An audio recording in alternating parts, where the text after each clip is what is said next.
નમસ્કાર, ન્યૂઝ બુલેટિનમાં આપનું સ્વાગત છે। હું છું પંકજ શર્મા। શરૂઆત મહત્વપૂર્ણ ખબરથી। સુરતમાં ભારે વરસાદ ખાબક્યો હોવાના અહેવાલ છે। સુરત શહેરના ઉધના અને નવસારી રોડ પર વરસાદી પાણી ભરાઈ ગયા। ગુરુદ્વારા પાસે પણ પાણી ભરાઈ ગયા। રોડ રસ્તાએ નદીની જેમ જાણે સ્વરૂપ ધારણ કરી લીધું હોય એવા દ્રશ્યો સામે આવ્યા। પાણીનું વહેણ જબરદસ્ત જોવા મળ્યું। વાહન ચાલકોને ભારે હાલાકીનો સામનો કરવો પડી રહ્યો છે।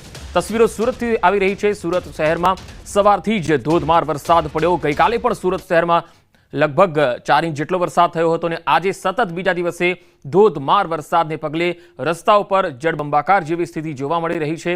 4 વ્હીલર હોય કે 2 વ્હીલર વાહન ચાલકોને પસાર થવામાં ખૂબ જ હાલાકીનો સામનો કરવો પડી રહ્યો છે। સુરતથી સંવાદદાતા કીર્તેશ પટેલ મારી સાથે જોડાયા છે। કીર્તેશ, સુરતના કયા વિસ્તારોમાં પાણી ભરાઈ ગયા છે?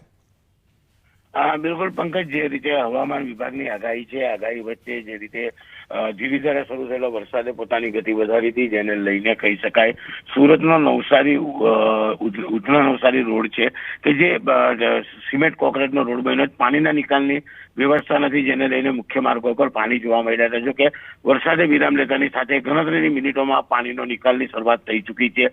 ખાસ કરીને જે રીતે હવામાન વિભાગની આગાહી છે, સતત 4 દિવસથી વરસાદ વરસી રહ્યો છે, ત્યારે કહી શકાય કે લિંબાયત ગરનાળું હોય કે નવસારી ઉધના રોડ હોય કે ત્યાર પછી નીચાણવાળા વિસ્તારો, અમુક વિસ્તારોમાં પાણી ભરવાની સમસ્યા આવી હતી, કારણ કે જે પ્રકારે વરસાદ તેની ગતિ વધારી રહ્યો છે, જેને લઈને સમસ્યા જોવા મળી રહી છે। આગામી હજુ પણ 3 થી 4 દિવસ જે રીતે હવામાન વિભાગની આગાહી છે, તેને લઈને તંત્ર એલર્ટ મોડ પર છે। ખાસ કરીને વરસાદ પોતાની ગતિ વધારે છે, જેને લઈને પાણીનો નિકાલ નથી થતો, પણ વરસાદ વિરામ લેતાની સાથે જ આ પાણીનો નિકાલ થાય છે। વહેલી સવારથી ધીરે ધીરે શરૂ થયેલા વરસાદે ધમાકેદાર બેટિંગ કરી છે। સૌથી મહત્વની વાત છે કે કાળા ડિબાંગ વાદળો વચ્ચે ગાજવીજ સાથે વરસાદ શરૂ થયો હતો અને દક્ષિણ ગુજરાતના ખેડૂતોમાં ખુશી છે, કારણ કે ડાંગરની વાવણી કર્યા બાદ વરસાદની રાહ જોવાતી હોય છે। વરસાદ જરૂરિયાત પ્રમાણે જોઈતો હોય છે, ત્યારે વિદાય લેતો વરસાદ વરસતા ખેડૂતોમાં પણ આનંદ જોવા મળી રહ્યો છે। કીર્તેશ, ગઈકાલે પણ લિંબાયતના કેટલાય વિસ્તારો એવા હતા જ્યાં લોકોના ઘરો સુધી પાણી ઘૂસ્યા હતા। ગઈકાલથી લઈને આજ સુધી જોઈએ તો આંકડાકીય દ્રષ્ટિએ સૌથી વધારે કેટલા ઇંચ વરસાદ કયા વિસ્તારમાં છે? બિલકુલ કહી શકાય કે સુરતના અલગ અલગ વિસ્તારમાં વરસાદ પોતાની પેટર્ન પ્રમાણે વરસતો હોય છે, ત્યારે લિંબાયતમાં સૌથી વધુ છેલ્લા 2-3 દિવસથી વરસાદ વરસી રહ્યો છે। જી કીર્તેશ, આભાર માહિતી આપવા માટે। તો હાલ સુરતથી જે તસવીરો આવી રહી છે, તમે જોઈ શકો છો કે મુખ્ય રસ્તાઓ પર હાલ પાણી ભરાઈ ગયા છે, જળબંબાકાર જેવી સ્થિતિ છે। ગઈકાલથી લઈને આજે એટલે કે લગાતાર 2 દિવસથી અહીંયા ધોધમાર વરસાદ પડી રહ્યો છે। જો કે હાલ વરસાદ વિરામ લીધો છે, એટલે પાણી ઓસરવાના શરૂ થઈ રહ્યા છે, પણ સુરત શહેરમાં છેલ્લા 2 દિવસથી વાહન ચાલકો વરસાદી પાણી ભરાવાના કારણે સમસ્યાનો સામનો કરી રહ્યા છે। 7 નોરતા સુધી મેઘરાજાની જોવા મળશે રાસલીલા। કડાકા ભડાકા સાથે પડશે વરસાદ। રાજ્યમાં એક બાજુ નૈઋત્યના ચોમાસાની વિદાયની પ્રક્રિયા શરૂ થઈ ચૂકી છે, ત્યારે ફરી એક વખત રાજ્યના ઘણા ખરાબ વિસ્તારોમાં વરસાદ ખાબક્યો છે। અમદાવાદ સહિતના ઘણા એવા વિસ્તારોમાં એક લાંબા વિરામ બાદ વરસાદ પડ્યો છે। આવામાં હવામાન વિભાગની 7 દિવસની આગાહી સામે આવી છે। નવરાત્રિમાં મેઘરાજાની રાસલીલા જોવા મળશે। મેઘો ધમાચકડી મચાવશે। 7 દિવસ સુધી વરસાદ ખાબકશે। સાથે જ આગામી 3 દિવસ થંડરસ્ટોર્મની પણ આગાહી છે। આ આગાહીએ ખેલૈયાઓની ચિંતા વધારી છે। જે રીતે વરસાદે ફરી જમાવટ કરી છે, તેને જોતા આ વખતે ખેલૈયાઓને રેનકોટ પહેરીને જ ગરબા રમવા પડી શકે।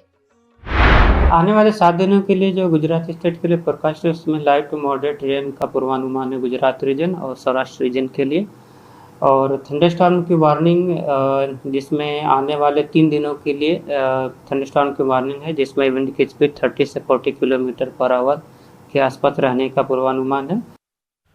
અરવલ્લીમાં સરપંચની ચૂંટણીની દાવતમાં હુમલો થઈ ગયો। ભાજપના યુવા કાર્યકર્તા પર હુમલો થયો। માલપુરના સુંદરપુર ગામની સીમમાં જીવલેણ હુમલો કરાયો। ભાજપના જ જિલ્લા સદસ્યના ભાઈએ હુમલો કરી દીધો। આ હુમલો કરી ગંભીર ઇજાઓ પહોંચાડી। હાથ અને પગમાં ગંભીર ઇજાઓ થઈ। માલપુર પોલીસે 3 આરોપીઓ વિરુદ્ધ ગુનો નોંધ્યો છે અને આગળની તપાસ ચાલી રહી છે। આ થઈને ગાડી મારા સામે લાવી દીધી, પણ સીધી ગાડી મારી દીધી મારા ઉપર, અને સીધા ગાડીમાંથી ઉતરીને મારા પર હુમલો કરી દીધો। લોખંડનો સળિયો મને માર્યો, ધાર્યું હતું, મને ખેતરમાં મારતા મારતા લઈ ગયા। આણંદ શહેરમાં ભાલેજ ઓવરબ્રિજ નજીક ઉમરીનગર વિસ્તારમાં ચકચારી હત્યાની ઘટના બની. પુત્રની ખરાબ આદતોને લઈને પિતાએ લાકડાના ફટકા મારી પુત્રની હત્યા કરી નાખી.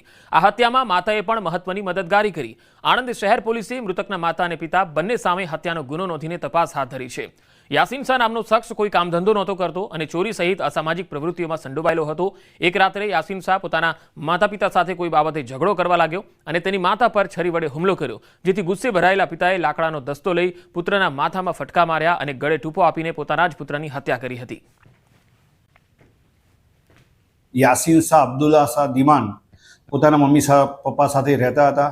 આ યાસીન શાહ પોતાના માતા પિતા સાથે અવારનવાર લડાઈ ઝઘડો કરી મારકૂટ કરતા હતા. તેનાથી ત્રાસી જઈ પોતાના માતા પિતાએ લાકડાનો પાટીઓથી ગંભીર પ્રકારની ઈજાઓ પહોંચાડેલી હતી અને ગળે ટૂંપો દઈ દોરીથી એનું મર્ડર કરેલું હતું. આ બાબતે ફરિયાદી મોહસિન શાહ અબ્દુલ્લા દિવાને ફરિયાદ આપતા આણંદ ટાઉન પોલીસ સ્ટેશનમાં મર્ડરનો ગુનો રજીસ્ટર કરવામાં આવેલો હતો. આ તરફ દ્વારકાના ખંભાળિયામાં 50 વિદ્યાર્થીઓની તબિયત લથડી ગઈ. આહિર કન્યા છાત્રાલય ખાતે નરસિંહ મહેતા યુનિવર્સિટી દ્વારા આયોજિત યુવા મહોત્સવ કાર્યક્રમ દરમિયાન આ ઘટના બની. યુવા મહોત્સવમાં મોટી સંખ્યામાં વિદ્યાર્થીઓએ ઉત્સાહભેર ભાગ લીધો હતો. આ દરમિયાન વિદ્યાર્થીઓને અચાનક જ ઝાડા ઉલટી થવા લાગ્યા. તમામ વિદ્યાર્થીઓને 108 અને ખાનગી વાહનો મારફત તાત્કાલિક સારવાર માટે ખંભાળિયા સિવિલ હોસ્પિટલ ખાતે ખસેડવામાં આવ્યા.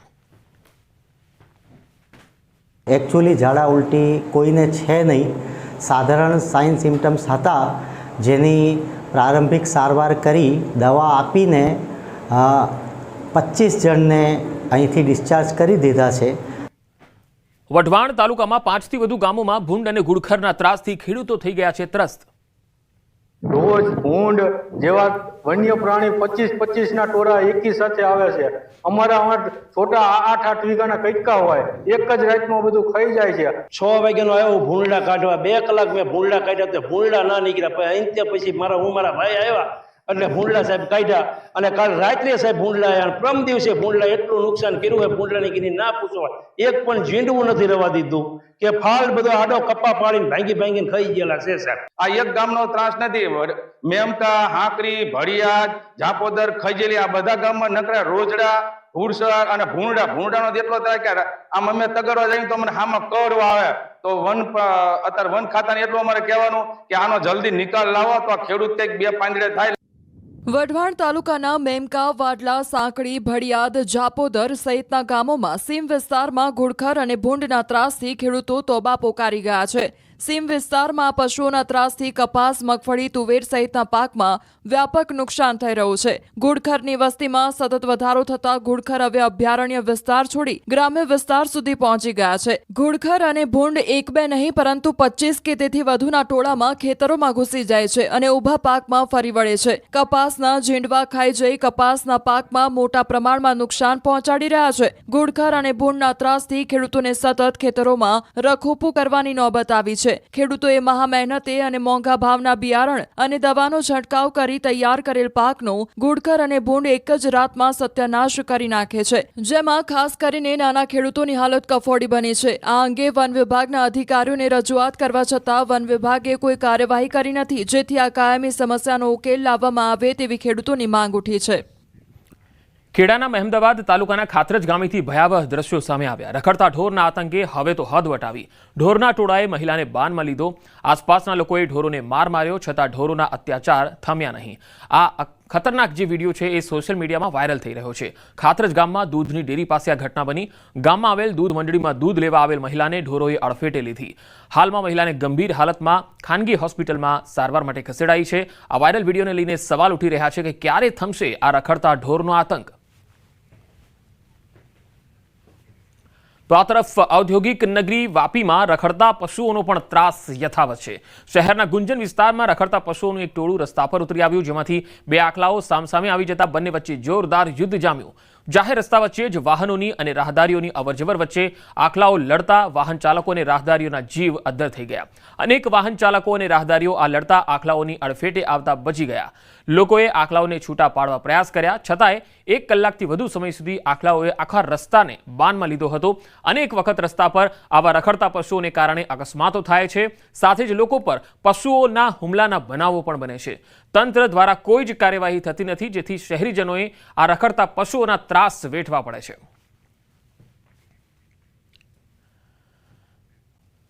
વાત જૂનાગઢમાં સક્કરબાગ ઝૂમાં વાઘની પજવણી જોવા મળી. ઝૂના પ્રતિબંધિત વિસ્તારમાં 2 યુવાનો પહોંચી ગયા અને પાંજરામાં વાઘની પજવણી કરતા જોવા મળ્યા. એક વિડીયો વાયરલ થયો છે, જેમાં તમે જોઈ શકો છો. આ વિડીયો સોશિયલ મીડિયામાં વાયરલ થયો છે. ઝૂ સત્તાધીશો સામે સવાલ ઉઠી રહ્યા છે, કારણ કે પ્રતિબંધિત વિસ્તાર છે, છતાં યુવાનો પાંજરાની નજીક કેવી રીતે પહોંચી ગયા અને આ રીતે વાઘની પજવણી કરી રહ્યા છે. ઝૂ સત્તાધીશોએ વાયરલ વિડીયો મામલે તપાસ હાથ ધરી છે. વધુ માહિતી મેળવીએ જૂનાગઢથી સંવાદદાતા અમાર વખાઈ જોડાયા છે. અમાર, આ જે વિડીયો વાયરલ થઈ રહ્યો છે, આ અંગે કોઈ પુષ્ટિ થઈ શકી છે વન વિભાગ તરફથી અથવા ઝૂ સત્તાધીશો દ્વારા? ચોક્કસ પંકજ, કે વન વિભાગ જોડે પુષ્ટિ થઈ છે. સક્કરબાગ ઝૂના જે ડીસીએફ છે તેમની જોડે જ આ મામલે વાત કરવામાં આવીને તેમણે કહ્યું કે તેમના ધ્યાને વિડીયો આવી ગયો છે. 3 સપ્ટેમ્બરના રોજ સોશિયલ મીડિયા ઉપર આ વિડીયો પોસ્ટ થયો છે. તેમાં સ્પષ્ટપણે દેખાઈ રહ્યું છે કે 2 યુવાનો છે તે વાઘના પાંજરા પાસે પહોંચે છે. આ વાઘનું પાંજરું, પહેલા એ બતાવી દઉં આપને કે આ વાઘનું પાંજરું પ્રતિબંધિત વિસ્તારમાં છે, એટલે કે જે ડિસ્પ્લેમાં હોય છે તેના પાછળના ભાગે છે. ત્યાં કોઈને પણ વન વિભાગના સ્ટાફ સિવાય ત્યાં જવાની પરમિશન હોતી નથી. છતાં આ બંને યુવાનો ત્યાં કેમ પહોંચ્યા એ મુખ્ય સવાલ છે. બીજી વાત એ છે કે આ બંને યુવાનો ત્યાં કાકડી ચારો વાઘ ઉપર કરી રહ્યા છે અને વાઘના પાંજરાની બાજુમાં પહોંચી ગયા છે. જો કુદરતના કરે ને કોઈ ઘટના બની હોત તો પછી જવાબદારી કોણ? આ ઘટના સામે આવી છે, જેને લઈને અનેક સવાલો ઉઠી રહ્યા છે. ઝૂ સત્તાધીશોની બેદરકારી કહેવાય, કારણ કે આ બંને યુવાનો ત્યાં પ્રતિબંધિત વિસ્તારમાં પહોંચ્યા, વાઘનું દરવાજું ખુલી ગયું હોય ને વાઘ બહાર આવી ગયો હોત તો આ બંને યુવાનોમાંથી કોકનો હાથ પકડી લીધો. જી અમાર આભાર માહિતી આપવા માટે. અને હવે મહત્વના સમાચાર આવી રહ્યા છે. આજે સાંજે 5 કલાકે પીએમ મોદીનું દેશને સંબોધન. આજે દેશને સંબોધિત કરશે પ્રધાનમંત્રી નરેન્દ્ર મોદી. આ એક મહત્વપૂર્ણ ખબર આવી રહી છે. પ્રધાનમંત્રી નરેન્દ્ર મોદી દેશને સંબોધન કરવાના છે. દેશને સંબોધનમાં પીએમ ખાસ કરીને 22 તારીખથી જે જીએસટી 2.0 લાગુ થવાનું છે તેને લઈને પણ તેઓ વાત મૂકી શકે છે, કારણ કે જીએસટીમાં જે રિફોર્મ્સ થયા છે, જે સુધારાઓ થયા છે, તેને લાગુ કરવા માટે 22 સપ્ટેમ્બરની તારીખ જે છે એ ફાઇનલ કરાવવામાં આવી છે. એટલે કે 22 તારીખથી જીએસટી 2.0 છે એ અમલમાં આવનાર છે. બની શકે છે કે પીએમ આજે સાંજે જ્યારે દેશને સંબોધન કરશે ત્યારે આ વાત મૂકી શકે છે કે આવતીકાલથી જે નવા સુધારાઓ થવા જઈ રહ્યા છે તેનાથી પ્રજાને કેટલો મોટો લાભ થવાનો છે અને આ જીએસટી 2.0 છે એનાથી કયા કયા સેક્ટરને કેટલો લાભ મળી શકે છે. સાથે સાથે અન્ય કોઈ બાબત દેશને લગતી હશે તો તેના ઉપર પણ પોતાના વિચારો રજૂ કરી શકે છે, દેશને સંબોધન કરી શકે છે. પણ મુખ્ય મુદ્દો જે સૌથી વધારે અત્યારે ચર્ચાઈ રહ્યો છે, બની શકે છે કે પીએમ જીએસટી રિફોર્મ્સ 2.0 ઉપર વાત કરી શકે છે, કારણ કે હમણાં જ જે સુધારાઓ આવ્યા છે તેની અમલની તારીખ 22 સપ્ટેમ્બર એટલે કે નવરાત્રિથી નવા સુધારાઓ અમલમાં આવી જશે એવી વાત છે. જેથી તમે જોયું હશે કે જીએસટીમાં જ્યારે ઘટાડો જાહેર કરવામાં આવ્યો છે અને તેના કારણે ઘણી બધી ચીજવસ્તુઓના ભાવમાં ઘટાડો થયો છે, જેમાં દૂધ પ્રોડક્ટના ભાવ ગઈકાલે જ ઘટાડવામાં આવ્યા છે અને તેનો અમલ 22 તારીખથી થવા જઈ રહ્યો છે. એવી જ રીતે જે જીવન વીમો હોય કે મેડિક્લેમ હોય તો તેના પ્રીમિયમમાં પણ જીએસટીમાં જે અત્યાર સુધી 18% કે 28% સુધી વસૂલવામાં આવતા હતા તે હવે ઘટીને 0 થઈ ગયા છે વીમા પોલિસીની અંદર. તો એ વાત પણ સૌથી મોટી રાહત પમાડનારી રહેશે જે લોકો વીમા પોલિસી ધારકો છે અને પ્રીમિયમ ભરી રહ્યા છે તેમના માટે. આવી ઘણી બધી પ્રોડક્ટો છે તેના ઉપરથી જીએસટીના જે સૌથી વધારે કર વસૂલવામાં આવતા હતા એ હવે ઓછા થયા છે અને તેનાથી નાગરિકોને એક મોટી રાહત મળવાની છે. બની શકે છે કે આજે પીએમ સાંજે 5 વાગે જ્યારે દેશને સંબોધશે ત્યારે આ વાત રજૂ કરી શકે. का आज के राष्ट्र के नाम संबोधन का सबसे बड़ा एजेंडा हो सकता है. वो जनता से कोई अपील भी कर सकते हैं. दूसरी बात, जो तमाम बातें उठ रही हैं कि अमेरिका के साथ जो डील हो रही है, जो वीजा पर जिस तरह से सवाल उठ रहे हैं, उन्होंने एक नया कानून लगा दिया ज्यादा पैसे देने का. तो मुझे नहीं लगता है कि अंतर्राष्ट्रीय कूटनीति के पचड़े में प्रधानमंत्री अभी पड़ने वाले हैं. लेकिन प्रधानमंत्री का पूरा ध्यान है कि कैसे आत्मनिर्भर भारत बनाया जाए, कैसे पूरी दुनिया को ये संदेश दिया जाए कि हमें अपने ही बनाई वस्तुओं को, अपने विक्रेताओं को और अपने अपने मजदूर वर्ग को जो इन चीजों को बना रहा है उनको कैसे सहूलियत, उनको अपना सामान खरीदकर उनको कैसे हम फायदा पहुंचा सकते हैं. अपने देश में बनी चीजों को हम खरीदेंगे. हम 140 करोड़ का भारत है और अगर पूरा का पूरा भारत अपने बनाई चीजों को खरीद रहा है, अपने देश में घूम रहा है, पर्यटन कर रहा है, तो ये आगे बढ़ेगा. मुझे लगता है प्रधानमंत्री इसी सेकेंड जनरेशनल जो जनरेशनल चेंज होने वाला है, ये जो इकोनॉमिक रिफॉर्म्स का, उसके ऊपर जरूर बोलेंगे आज. બિલકુલ जिस तरीके से अमिताभ सिन्हा તો આજે સાંજે 5 કલાકે પીએમ દેશને સંબોધન કરશે અને તેમાં જે દેશના મહત્વના મુદ્દાઓ છે તેના ઉપર તે વાત મૂકી શકે છે, પ્રજાને અપીલ પણ કરી શકે છે. જે રીતે આત્મનિર્ભર ભારત માટે પીએમએ ગઈકાલે ગુજરાતની મુલાકાત દરમિયાન પણ વાત કરી હતી કે હવે બીજા દેશ ઉપર નિર્ભર રહેવું આપણા માટે નુકસાનકારક છે અને એટલા માટે જ સ્વદેશી વસ્તુઓ અપનાવી અને આત્મનિર્ભર ભારતને મજબૂત બનાવવાથી વિશ્વમાં ભારતની સ્થિતિ મજબૂત બની શકે છે. આ વાત ઉપર પણ તેમની સંબોધનની અંદર તેઓ ભાર મૂકી શકે છે. સાથે સાથે જીએસટી રિફોર્મ્સને લઈને પણ તેઓ આજે સાંજે પોતાની વાત મૂકી શકે છે, કારણ કે જીએસટી રિફોર્મ્સ એક मजबूत चेन है. क्या कह देंगे वो, क्या उनके पिटारे में क्या है देश की जनता के लिए, लेकिन जब भी उन्होंने ऐलान किया है देश की जनता ने उनका पालन किया है. चाहे कोरोना के समय थाली बजाने का हो, चाहे बाकी मौकों पर घर के बाहर थाल बजाने का हो, जनता ने उनको फॉलो किया है. लेकिन यहाँ पर सबसे बड़ी बात है कि कल एक बड़ा जनरेशनल रिफॉर्म्स, यहाँ इकोनॉमिक रिफॉर्म्स का एक बड़ा रोल आउट होने वाला है भारत में, वो भी जीएसटी रिफॉर्म्स का. तो जहां तक टैरिफ की बात है, यूएस टैरिफ की बात है, ये वीजा अमेरिका के लगाए जा रहे प्रतिबंधों की बात है, ये दुनिया के उन तमाम देशों को करारा जवाब होगा जब भारत की जनता अपने आत्मनिर्भर बने, अपने उद्योग आत्मनिर्भर बने, अपने विक्रेता आत्मनिर्भर बने, अपने देश की बनाई हुई चीजों पर लोगों का जोर हो और उसी को लोग खरीदें. भारत पूरी दुनिया को ये दिखा देगा कि इन इकोनॉमिक रिफॉर्म्स यानी आर्थिक सुधारों के बाद भारत अपने दम पर, अपने बल पर कैसे आगे बढ़ सकता है. टैरिफ का जिक्र, इन यूएस टैरिफ का जिक्र भले ही सीधे तौर पर न करें, लेकिन इतना जरूर पूरी दुनिया को प्रधानमंत्री जरूर संदेश दे देंगे, भारत को ये संदेश दे देंगे कि अगर अपनी बनाई चीजों पर आगे बढ़ना है तो अपनी बनाई चीजों को खरीदें. लोगों से अपील कर सकते हैं कि जैसे ही जीएसटी रोल आउट होता है आप आइए और कल कुछ न कुछ सामान खरीद के आप दिखाइए, सोशल मीडिया पर डालिए कि कैसे आगे बढ़ा जा सकता है. तो ये चीजें मुझे लगता है मुख्य मुद्दा यही है. टैरिफ अब जाहिर है टैरिफ लगाए जो गए हैं उसका मुकाबला भारत अपने देश में बाजार को आगे बढ़ा के कर सकता है. लेकिन इतना तो तय है कि प्रधानमंत्री राष्ट्र के नाम संदेश देने वाले हैं, वो भी एक बड़े महत्वपूर्ण आर्थिक सुधारों के चंद घंटों पहले. कल सुबह से 22 तारीख की सुबह से ये जीएसटी रिफॉर्म रोल आउट होने वाले हैं. तो मुझे लगता है ध्यान उस पर होगा, लेकिन इशारा पूरे दुनिया को होगा. તો મૂળ પ્રધાનમંત્રી નરેન્દ્ર મોદી જ્યારે આજે સાંજે 5 વાગે સંબોધન કરશે ત્યારે એ જીએસટી રોલઆઉટની વાત હોય કે પછી આત્મનિર્ભર ભારતની વાત હોય, સ્વદેશી વસ્તુઓને અપનાવવાની વાત હોય અને ખાસ આંતરરાષ્ટ્રીય મુદ્દાઓ હોય તેના ઉપર પણ એક ફોકસથી વાત મૂકી શકે છે.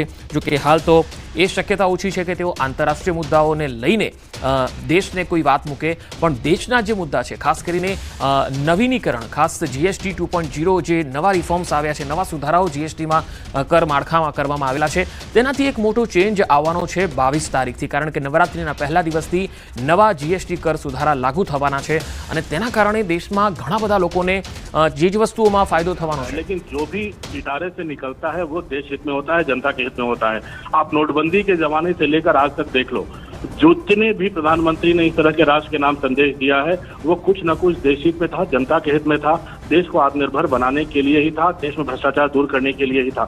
तो जाहिर है कुछ ऐसा ही संदेश प्रधानमंत्री देंगे. आज जब दुनिया में अमेरिका भारत पर काफी दबाव बढ़ा रहा है, भारत ने चीन और रूस के साथ जाकर संदेश दिया है, प्रधानमंत्री खुद गए थे, बिना कहे बिना बोले यूरोपियन यूनियन के साथ एफटीए एग्रीमेंट किया है, यूनाइटेड किंगडम के साथ एफटीए एग्रीमेंट किया है. तो ये चीजें बता रही है कि भारत अमेरिका के बाहर भी अपनी दुनिया तलाश रहा है और ऐसे व्यक्तिगत एक देश पर भारत निर्भर रहना भी नहीं चाहता.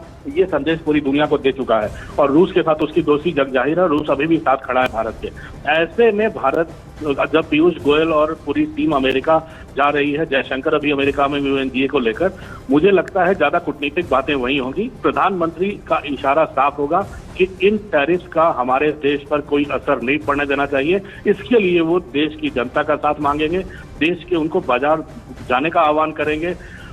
जो भी टैक्स रिफॉर्म्स पिछले कुछ दिनों में हुए, एंटी स्लैब में कमी आई है, जो जीएसटी रोल आउट होगा इसमें कीमतें कम होगी, तो जाहिर है बाजार में पैसा आएगा और प्रधानमंत्री चाहते हैं ये पैसा बाजार में ही आए और बाजार में ही लगे और आम जनता बाहर निकलकर अपने देश की बनाई चीजों को खरीदे. ऐसा नहीं है कि विदेशों में बनाई चीजें खरीदे. अगर मेड इन ताइवान और मेड इन इंडिया लिखा हुआ हो, made in China, made in India लिखा हो, made in US, made in India लिखा हो, वहाँ पब्लिक मेड इन इंडिया को ही प्रेफर करे, ये मुझे लगता है प्रधानमंत्री की अपील होगी। और ऐसे ही अगर भारत की जनता अपने बाजार की ताकत दिखाएगी, अपने क्रय शक्ति दिखाएगी, तो मुझे लगता है ये उन देशों को, अमेरिका को सीधा संदेश होगा कि टैरिफ बढ़ाने का भारत पे कोई असर नहीं होने वाला। ये बहुत बड़ा देश है, बहुत बड़ा बाजार है और यहाँ जनता भी बहुत मजबूत है। बिल्कुल। क्या अमिताभ તો 5 વાગે આજે સાંજે 5 વાગે પીએમ દેશને સંબોધન કરશે। જીએસટી ઘટાડા મુદ્દે પીએમ મોદી સંબોધન કરી શકે છે, કારણ કે હવે ચીજવસ્તુઓ ઉપર તો 2 જ જીએસટી સ્લેબ છે, 5% અને 18%।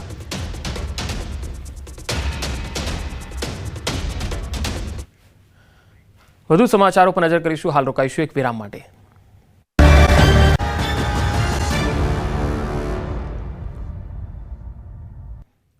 એક વાત સુરતની। સુરતમાં ધોધમાર વરસાદ ખાબક્યો છે। ઉધના લિંબાયતને જોડતા ગરનાળામાં પાણી ફરી વળ્યું છે। રેલવે પાસ ગરનાળામાં પાણી ભરાઈ ગયા છે, તમે જોઈ શકો છો। અમે દ્રશ્યો પણ આપણે બતાવીશું। પાણી ભરાતા રેલવે ગરનાળું વાહન વ્યવહાર માટે બંધ કરવામાં આવ્યું છે। આ તસવીરો જોઈ શકો છો, સુરતથી આવી રહી છે આ તસવીર। અને અહીંયા રેલવે ગરનાળું છે એ પાણી ભરાઈ જવાના કારણે વાહન વ્યવહાર માટે બંધ કરવામાં આવ્યું છે। અહીંયા ધોધમાર વરસાદ સુરતમાં પડ્યો છે। ખાસ લિંબાયત અને ઉધના વિસ્તારમાં એટલો વરસાદ પડી ગયો છે કે રસ્તાઓ પર જળબંબાકારની સ્થિતિ છે। અને ઉધનાથી લિંબાયતને જોડતા આ ગરનાળામાં પણ હાલ પાણી ભરાઈ જવાના કારણે અહીંથી અવરજવર મુશ્કેલ બની ગઈ છે। ધોધમાર વરસાદને પગલે શહેરીજનો માર્ગ પરથી પસાર થઈ શકવામાં હાલાકી અનુભવી રહ્યા છે। વાહન ચાલકોને ખૂબ જ હાલાકી પડી રહી છે। પાણી ભરાતા રેલવે ગરનાળું વાહન વ્યવહાર માટે બંધ કરવામાં આવ્યું છે। તો સુરતમાં સામેલાધાર વરસાદના અહેવાલ અને હજુ પણ વરસાદની આગાહી છે। દક્ષિણ ગુજરાતના અનેક ભાગોમાં છૂટાછવાયા વરસાદની સંભાવના છે, ત્યારે સુરતમાં છેલ્લા 2 દિવસથી લગાતાર વરસાદ થઈ રહ્યો છે અને વરસાદને પગલે અનેક વિસ્તારોમાં પાણી ભરાઈ જવાના કારણે મુશ્કેલી સર્જાઈ છે। એટલે કે નવરાત્રી જે છે એના પહેલા 7 દિવસ જે છે એ વરસાદ એટલે કે મેઘરાજા બગાડી શકે છે એવી શક્યતા છે। ખાસ કરીને સૌરાષ્ટ્રના ભાગો અને દક્ષિણ ગુજરાતના જે ભાગો છે તેમાં હજુ વરસાદની સંભાવના રહી શકે છે। હવામાન વિભાગની પણ આગાહી છે। સુરતથી આ તસવીરો આવી રહી છે, તમે જોઈ શકો છો કે ઉધના લિંબાયત વિસ્તારોમાં વરસાદ પડવાના કારણે અહીંયા અનેક વિસ્તારો જળબંબાકાર બન્યા છે।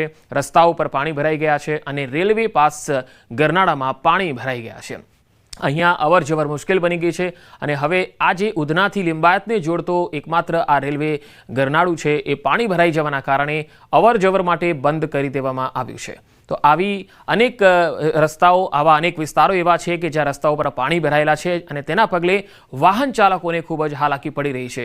મેઘરાજાની આમ તો ચોમાસું વિદાય તરફ છે, પરંતુ જતાં જતાં ચોમાસું જે છે એટલે કે મેઘરાજા છે એ ધમાકેદાર બેટિંગ કરીને જવાના મૂડમાં છે અને ગળાડૂબ પાણી સુરત શહેરમાં આપીને જઈ રહ્યા હોય એવું લાગી રહ્યું છે। સૌરાષ્ટ્રના પણ કેટલાક ભાગોમાં વરસાદ છે, છૂટાછવાયા વરસાદ છે, પરંતુ સુરતની અંદર તો 2 દિવસથી જે વરસાદ પડી રહ્યો છે એ જાણે મેઘરાજા જવાનું નામ ન લેતા હોય, ચોમાસું જે છે વિદાય થવાનું નામ ન લેવા માંગતું હોય એ પ્રકારની સ્થિતિ દેખાઈ રહી છે અને જબરજસ્ત વરસાદ તૂટી પડ્યો। જોકે હવે વરસાદે વિરામ લીધો છે એટલે પાણી ઓસરવાના ધીરે ધીરે શરૂ થયા છે, પણ લોકોની હાલાકી છેલ્લા 2 દિવસથી વધી રહી છે। ખાસ કરીને આજે તો રવિવાર છે, બાકી ગઈકાલે તો નોકરિયાત વર્ગને પણ ખૂબ જ મુશ્કેલી પડી હતી, વિદ્યાર્થી વર્ગને પણ ખૂબ જ મુશ્કેલી પડી હતી, વેપારી વર્ગને પણ ખૂબ જ મુશ્કેલીનો સામનો કરવો પડ્યો। આજે રવિવારનો દિવસ છે, તેમ છતાંય જે મુખ્ય ટ્રાફિકિંગને લગતા જે માર્ગ છે ત્યાં પાણી ભરાઈ જવાના કારણે વાહન વ્યવહાર પ્રભાવિત થયો।